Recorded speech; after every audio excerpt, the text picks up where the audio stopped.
കോഫിയിൽ വന്നിരിക്കുകയാണ് as usual. ഇന്ന് ഞാൻ ശ്രദ്ധ നോർമൽ പറയണ ഡ്രിങ്ക് തന്നെയാണ്. ഈ ഫ്രിഡ്ജ് നേരത്തെ ഉണ്ടായിരുന്നു, നേരത്തെ ഉണ്ടായിരുന്നു. പിന്നെ സ്കൂപ്പ് ചെയ്തിട്ട് വീണ്ടും വന്നതാണ് ഈ fridge.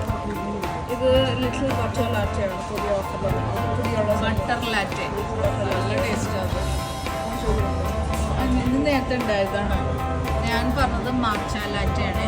മാർച്ച latte coconut milk മാർച്ച latte. മാർച്ച എൻ്റെ ഒരു ഫേവറേറ്റ്